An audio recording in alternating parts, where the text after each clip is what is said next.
I understand your lawyers have advised you not to talk about some aspects of this. We've heard what some of those tweets said, and there were many others. What's it like to receive that sort of correspondence? I mean, as you said, it's quite difficult because there are still investigations ongoing. Sure, but there are many others that have not been investigated. There are, and I suppose that's a real concern for me. I mean, it's a real relief for me that these two have pleaded guilty and that part of it is over now, but it's just the tip of the iceberg, and there are so many really graphic and violent tweets that were sent to me that, as far as I'm aware, aren't being investigated, and that's really concerning. And not just that were sent to me, but also that were sent to other women, and they haven't seen any justice whatsoever. They've been to police and have been rebuffed and told to close down their Twitter account, to not tweet things that might incite this kind of violence. And it's really concerning. Having said that, I'm really glad that we seem to be seeing some kind of justice. There is some attempt to start taking this kind of thing seriously. Did it surprise you, of the two today, one of them was a woman?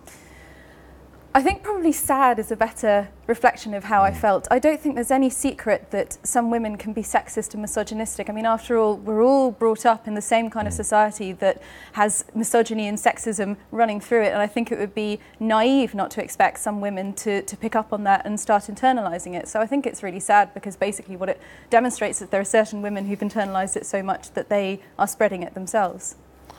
What do you make of the fact that it was a journalist who discovered the identity of one of these and not the police? I found it incredibly frustrating. It did feel at the time that I was having to do all the investigative work myself, taking all the screen caps. Journalists were getting there before the police. I mean, the next person who was found was so much longer after Newsnight had tracked down someone, and you sort of think, journalists don't have the same recourse to information that the police do. How is it that a journalist can find someone so much quicker? It felt like the police just weren't trying. What is the lesson then that ought to be learned from this experience?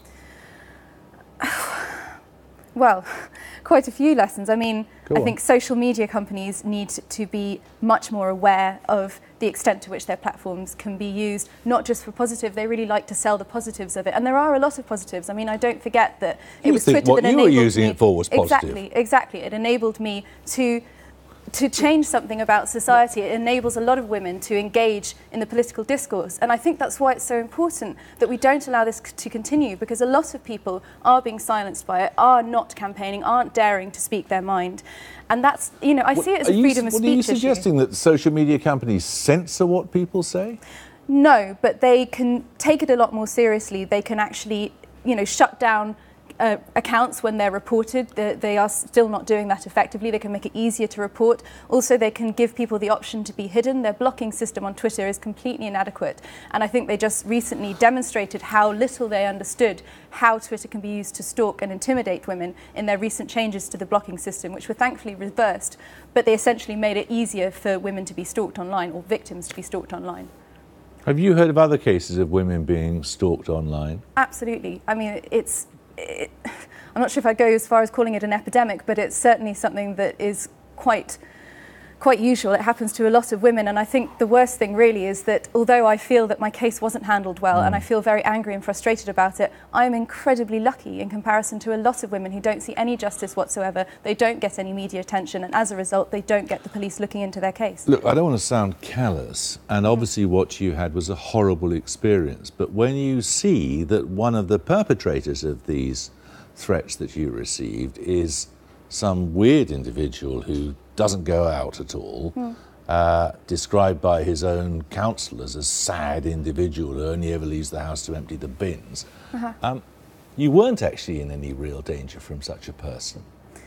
But you can't know that online. All you see are these threatening, menacing messages which are telling you in incredible detail exactly what is going to happen to what part of your body, which is going to be penetrated, which is going to be mutilated, how you're going to be pistol whipped, how you're going to be raped, in which ways you're going to be killed. And there are so many of them coming in, and you just don't know who these people are. And, you know, one of the tweets that I was sent said, you know, it could be someone that you know, and I didn't know if it was someone that I knew or not. How could I possibly know? So what's to be done? I think that we need to, as a society, look at why this is happening. I think it's for a start, incredibly important that police take it more seriously and social media companies assume some responsibility. But I think also we need to not just treat symptoms, we need to look at causes, and we need to look at why this is happening. The police are pretty busy already, aren't they?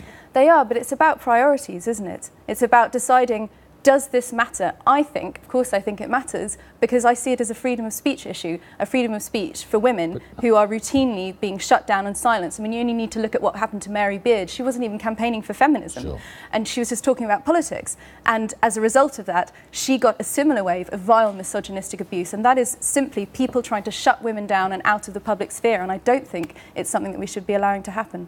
Caroline, thank you.